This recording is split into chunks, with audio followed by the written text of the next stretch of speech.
talk about today. She's an amazing woman. Please welcome Kat Thompson. Thank you for that lovely introduction. Good morning. I recognize some faces from the last time that I was here. It's good to see you back, and lovely to see all the new faces here. So let's talk a little bit about story, and then the idea of how consciously we can change the collective story, because as we all know, the collective story is getting very heated up and intense right now, and a lot of people are feeling frustrated that they don't have enough power to make any changes in the world. Like, I'm just one person, what can I do? So when we were tribal communities, when we didn't travel very much and we kind of stayed in our own tribe, one of the things that Carolyn Mace said that really impacted me when I first read her work was, she said, the tribe will never teach you anything that will let you leave the tribe, because the tribe's knowledge and wisdom is all about keeping the tribe healthy and keeping the tribe together. So that's why a lot of people after high school have to leave their families or leave their towns of origin and go off somewhere, because it's time for them to learn what the tribe's not going to teach them. And as we become a global community, so when we're a tribal culture, the stories that your tribe tells you are the stories that make up the foundation of your belief system. What you believe is what you will experience. And so if you don't change your beliefs as you grow, then your experiences have to be fit into this very narrow context that you learned from your tribe about what was important. So your tribe will say, this will get you success in the tribe, this will get you kicked out of the tribe, this will make everybody like you better, this will make everybody hate you more. So the tribe lays out these ground rules, and we spend our first 15 to 20 years learning those rules and playing with them and seeing how our tribe does treat us if we step out of the box. When we became a global community, when it became effortless to get on a plane and go other places, when technology caught up with the idea of creating global community, we ran into some trouble, because now we have tribal stories from all across the globe smashing into each other. And everybody thinks that their tribal story is the right tribal story. And so how do we live as a global community if everybody's invested in their own particular tribal story? So I'm really interested in how we look at the world and our perception of the world, and how that then creates our experience in the world. So then, doesn't that make sense that if we change our perception of things, we'll change our reality, we'll change our experience in life? So let me just grab my handout here. I have a quote on this, and there's some handouts here that I can give you that basically will structure what we're going to do today. I love getting people involved in activities. So we're going to have an activity today, and an activity that I'm hoping will help you learn how to change your perception of the world and let you go out and make change. So Bill Ayers has this manifesto, and he's demanding that we recognize the world as it is, not as how we'd like it to be, or not as how we've been taught, but how it really is, and that we make the effort to consider what we want it to be, and then we collaborate to put an alternative vision into the collective action. So one of the things that I love about doing ritual is how you can take an intention, and by including a group of people working in ceremony, you can put into the group consciousness new ideas. It wasn't until the 60s that our race had the understanding that you could create your own reality. So for this particular round of history, for thousands and thousands of years, we grew up and we were told that the world worked a specific way and only that way, and if you wanted to have a story within that framework, you had to follow the storylines.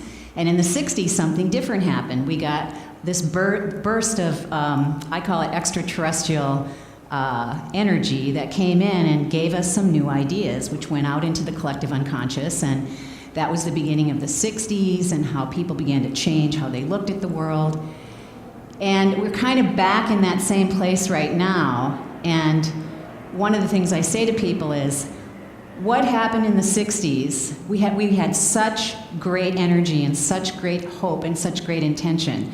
What happened that stopped that? And what happened was we did not have an older generation backing us. Now, here we are playing out the civil rights movement again. Here we are playing out all these, taking the indigenous people's resources from them. These are old stories that we're replaying because we get to do it differently now, because the people who are on the front line, a lot of the young warriors, have us. And I would say to my fellow political protesters, I'm not going to go sleep in PV Plaza, but I will bring you food. If you're going to do it, I'm going to support you. And so that's what the baby boomers have to offer. The story that's currently being changed on the planet is we get to use our power, our resources, and our privilege to support the people who are on the front lines. Today, I'm going to have you get involved in an exercise that I hope will help us to change our understanding of the other. Because every one of us has grown up with that tribal story of being afraid of the other. Watch out for the other. Whoever the other was in your tribe, that's who you were taught to focus on and blame. And all of you, I'm sure, who are here because you've been working in a more spiritual and conscious environment for quite some time. And we all know that what we focus our attention on and what we believe is what we create. So my hope today is that I can help you to move into a different way of listening to other people's stories and an empathetic way of creating a bridge between someone that you would normally not spend any time with. So what we're going to do here, and if you need paper to write on, you're welcome to have one of these. There's only 11, so what I'd like you to do, though, is pair up. I'd like you to pick a partner and sit next to each other, because this is going to be a partner exercise. There was only 11 of those? Yeah, well, there's 12, but I have one. I made 50, so it must have ran out of paper. So. Okay, that's all right, we'll make it work. So if you can pair up and maybe if you need something to write on, you can write on the back of this and just keep it one paper per couple, if you can. And if there's any people that are left over, if there's one person left over, I'll partner with you when we do the exercise. So, does everybody have a partner? Yeah? Does everybody have a partner?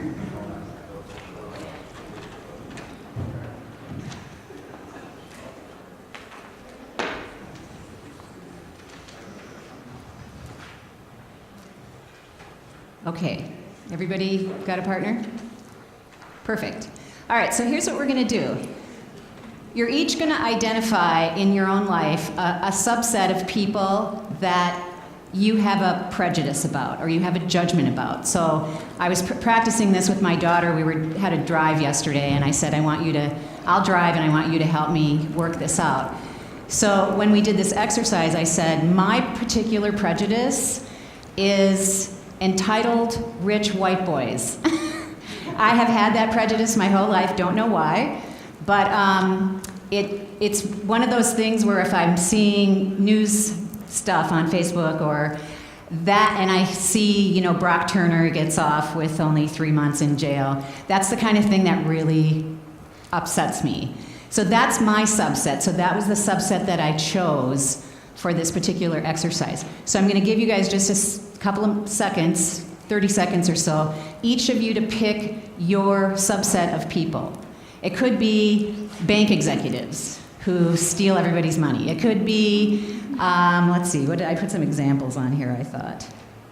It could be, no, I didn't. Okay, so it could be a different race of people. It could be a different religion of people. It could be, like me, it could be white jocks. It could be bank executives. It could be hedge fund managers. Anybody that you read about and you just are like, oh, anything that gets your emotion charged up, you have an investment there. This is one of the things I've learned about emotional intelligence. is the more emotional you are about an issue, the more you personally have invested in it. And so one of the things that I help people understand is if you're getting upset about this, let's look within and find out, where are we the same? The thing that's upsetting us is generally a projection. So where are we the same as that person or that group of people that we have a judgment about? Does everybody have their subset? Everybody got that? Anybody not have it? Raise your hand. Okay, perfect. Okay, so now with your partner, I'm going to give you, each of you gets to have, pardon me? You don't have nothing that you're, nobody that upsets you or gets you prejudiced or gets you upset. Is there any? Okay, that's, irritating is fine. Yeah, if you can find a group of people or a situation, but I'd like it to be people related because that's what makes this exercise work, in my opinion. Are you able to come up with something? How about people who hunt? How about people who, how about oil? Yes, how about oil executives? How about the people who are digging up sacred sites without any thought? I mean, there's always somebody that you can get upset about, especially today. Okay, so then here's how this is going to go.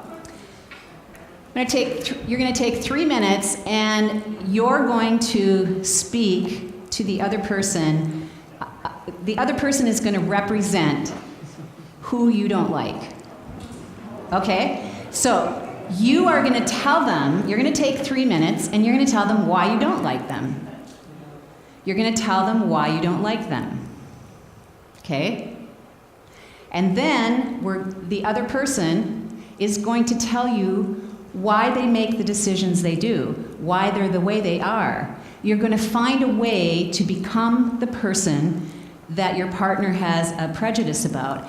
And I'd like you to empathetically put yourself in that person's position. And why would you be that way? So when my daughter and I were doing this exercise, I said, here's why I don't like you boys. And I listed this whole thing and and then it was her turn to respond, and she said, well, you know, I have a father, and the only way that he'll ever bond with me or talk to me is if I succeed at these sports things. And when I go to these sports events, it's sort of this implication that, you know, I get to have the girls because that's part of the deal. And so she did a really nice job of becoming this subset of people that I had a reaction to and explaining to me why she was behaving in that way, which then helped me to see that that person was under an equal amount of pressure and stress to be the way that they were.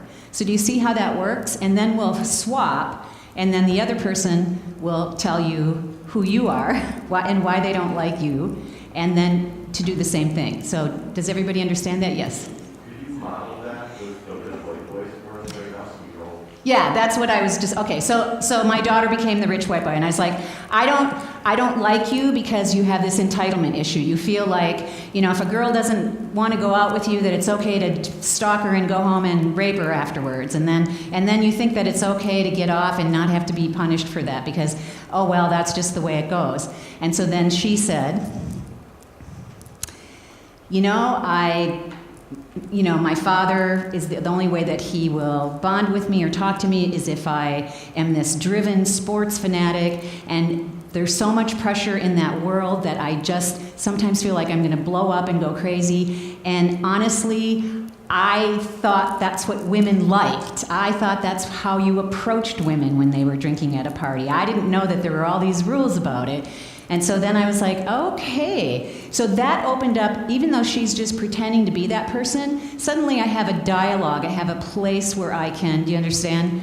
Where I can connect with that person and say, okay, we all are the products of these belief systems and these prejudices and these unconscious imprints that we grew up with. But when we can start talking to each other from our hearts and not from a place of criticism, that's when we can create a bridge and start changing that. And as we're doing this exercise, I have what's called a coning, where I work with the Devas and the Pleiadians. And so everything that's one of my intentions when I do this work is let's put this into the collective unconscious. So the exercise you're going to be doing today is going to go into the collective unconscious, and it's going to open up opportunities for people to have dialogues with each other. Okay? So everybody good to go? Yep, I'll tell you when to switch. So first person who's going to go, tell your partner who they represent. What did you guys discover doing this exercise? Let's have some people throw some answers out. I'll have to call on you if you don't. Yes? It's really kind of hard to take another position. Isn't it? Yes. It requires empathy to go into somebody else's experience, especially somebody you have a reaction about, and become them and defend your position. How many people feel like they did a good job of defending a position they didn't really have? Good, good. I think I did a good job too. I'm glad that I got to participate with him because I discovered something in our interaction, which was that what is your name?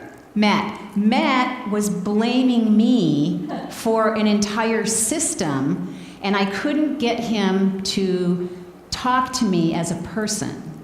And so we talked about that, and it's like, if you're blaming me for the entire financial system being the way that it is, and you're not speaking to me as an individual who might be able to make small changes within that system if I'm inspired to do that. And what inspires me is when people talk to me from their heart and say, look, I get that you're in this system, but you need to make some steps personally to bring the system to change so that all those changes can add up into something actually happen.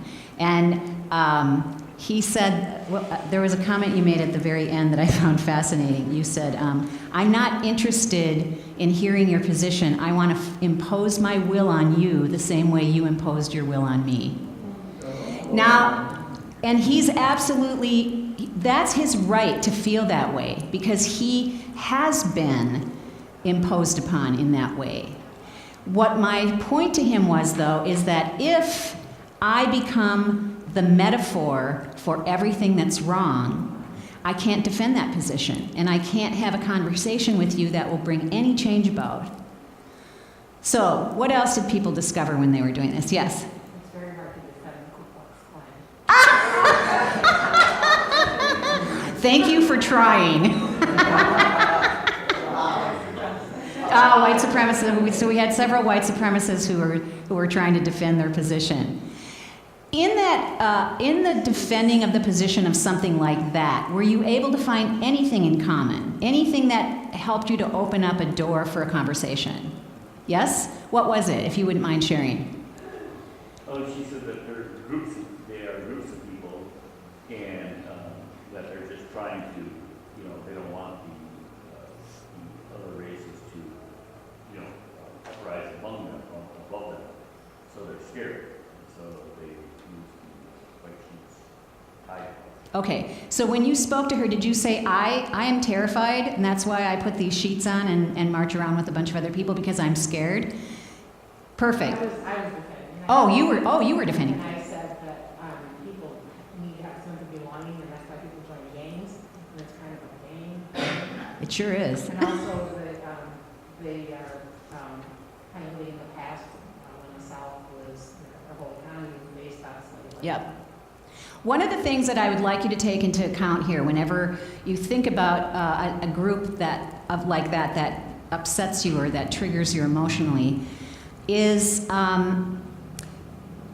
people at heart are usually trying to do what they think is the best thing to do for themselves and their families. So people think very tribally, even though we're now a global economy and a global community, people are still thinking in tribal terms. So it's all about, my tribe, which in the case of the Ku Klux Klan or the white supremacists, it's like my tribe, there's no room for other because the other is different. And all the imprinting that we've received for hundreds and hundreds and thousands of years is the filter that we see the world through.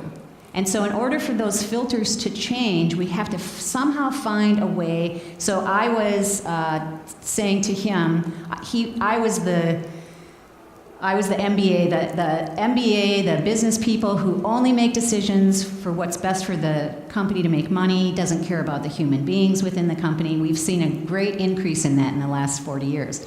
So that's who I was representing. And my argument back to him, or my defense was, look, I grew up in a family where, academia and business was all there was. And the only way I was ever going to get any attention from my parents is if I excelled in those fields. So I spent 8 years in school to get this degree, which means I've invested almost my entire years as a young adult in an educational structure. When somebody spends that much time investing themselves in a structure, it is almost impossible for them to get out of it unless it's a crisis. Because they're invested, right? You go to school until you're 30 years old and you come out with that piece of paper, that's all you know. And that's all you're going to do. So I said to him, I'm in this position in this company. I don't want to make these decisions, but I'm literally on the edge of being fired every single day if I don't do for the company what the company's demanding of me. And I feel helpless to change because I don't know how to do anything else. I can't afford to go back to school at this point in my life. I have a family. I have all these obligations. So I'm just doing whatever I can do to get by with what I know. And for me to sit up and say what I'm doing is wrong and I have to leave it, that takes a hell of a lot of courage. There are people that do it, but not very many. And every single one of us, it requires tremendous courage to walk away from something you've invested a lot of, half of your life into. It takes a tremendous amount of courage and a lot of support. So and that's when he said to me, I'm not interested in talking about this to you. Or that's not what you said. You said, I'm not interested in discussing a solution. My solution is that you have to do with less. And he's right, but I'm not going to do with less just because he told me that. Do you see what I'm saying? I want to have a connection, and that's why I'll never forget when Angelina Jolie went to Africa to shoot that movie. And she was in the middle of all of those starving and dying babies. And you can see in the movie, I can't remember the name of it. Does anybody remember the name of that movie? It was Clive Owen and Angelina Jolie. And it was her first trip to Africa. And she was in the camps working with these starving kids and these people who had been disrupted from their homes. And you can see her face throughout the movie change. And she starts she comes out of her bubble of privilege, and not immediately, but over the period of shooting this film, her life changed. She began adopting these kids. She speaks to the United Nations all the time. She's done a tremendous amount of good from that one experience that she had. So people can change. People of privilege in particular can change, can open up, but not if you're attacking them. We have to speak to each other from our hearts and say, I would like an explanation from you about why you're supporting this system. And I want an explanation that's going to make me understand you. Yes? Was it Beyond Borders? Pardon me? Beyond Borders? That might have been it. Beyond Borders, that might have been it. Yeah. Powerful, powerful movie. And it was powerful to watch it because I watched it long after they filmed it, and so I knew that that was the movie that had changed her, but to be able to see it on the screen over that 2-hour period and watch her face and watch her whole life change. She had a completely different perspective on the world, and she then took her privilege and her voice to do good with it. And that's something that we can all do. Everybody in this room has privilege. We're all white people. We don't have to be worried about getting pulled over and shot. We don't. I had a brake light out for 2 or 3 weeks, didn't even know it. Did I get pulled over? No. Would I have been afraid of being pulled over? No. So I use my white privilege every time that I can to speak up or to share information or to try to help people who don't understand a problem, to help them understand why it is a problem. Anybody else? What else did you learn in this? Yes? Well, it was interesting because his issue was with ranchers only for a different reason. So that was, I had to give the defense to why the cattle ranch, because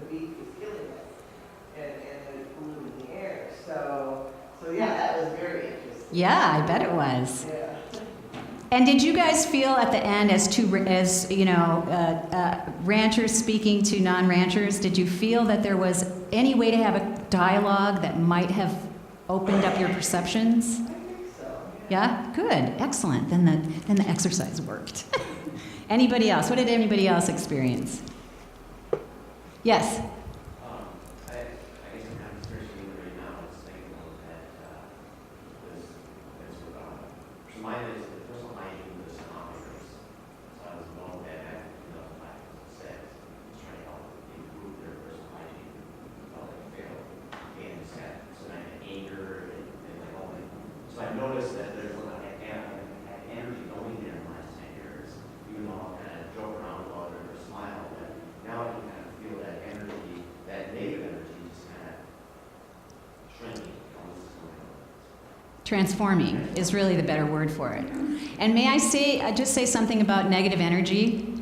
As an emotional therapist or as an emotional intelligence expert, one of the first things when I started studying the emotional body was that it's a battery. You have a negative and a positive side, okay? Your spiritual side is your positive side, your emotional side is your negative side. Your spiritual side is your masculine side, your emotional side is your feminine side. So every time you say, I don't want to have this negative energy, or you talk about negative energy as a bad thing, your body literally goes, oh, it's not okay to feel. It's not okay to rely on my feminine skills. So I ask people to change the word negative because it's really become a garbage pail for anything we don't like. We just call it negative.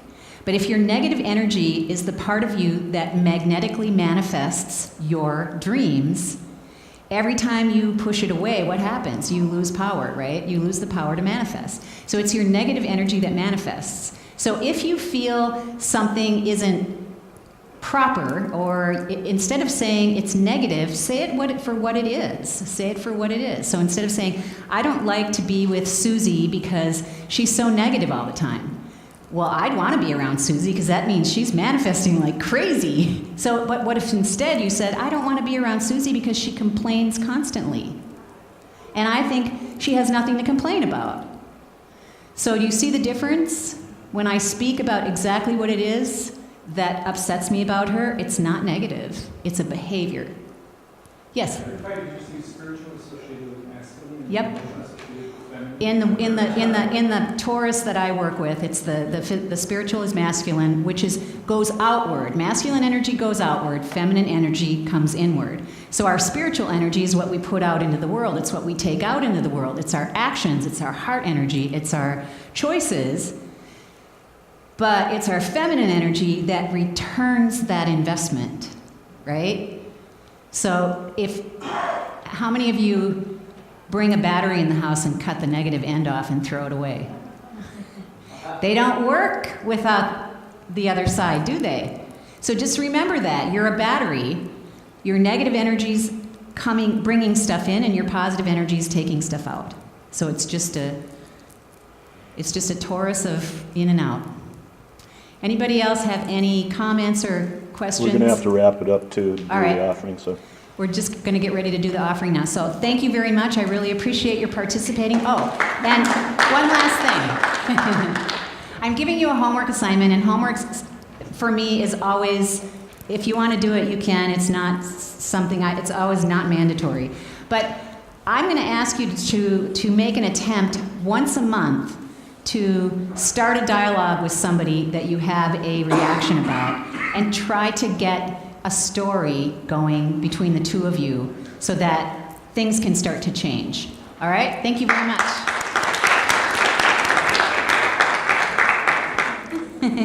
That's okay. Okay, so what we're going to do is you're going to put your left palm up, and you're just going to leave that there. Your right palm, you're going to take, and you're going to go over the person on your right's palm, and you're going to feel until you feel that energetic connection. And as soon as you connect with the person on the right, you should feel the left kick in as well. Everybody feeling that? And you might have to go really high, you might have to get really close. It just depends. Everybody has a different energy level. So now, your left side's your feminine side, your right side's your masculine side. So the energy's coming around the circle, it comes in on your left side, travels through your heart and goes out the other side. So each time you can feel that energy coming around the circle, you give it a little boost of your heart energy and send it around. So we're going to create a circle here of heart energy.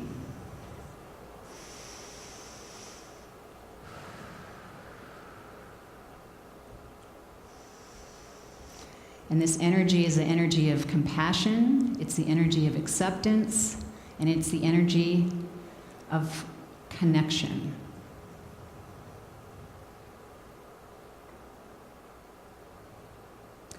And then we're going to do a deep inhale, and on the exhale, I want you to bring your hands together like you're holding a basketball. So take a deep inhale, bring your hands together, and find the energy ball between your hands. It might be a softball, it might be a basketball, it might be a soccer ball, but just find that ball of energy.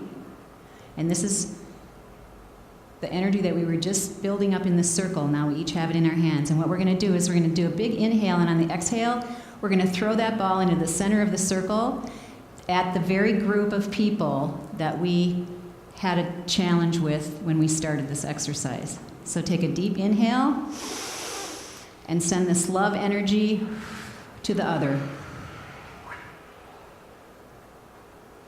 Excellent. Namaste.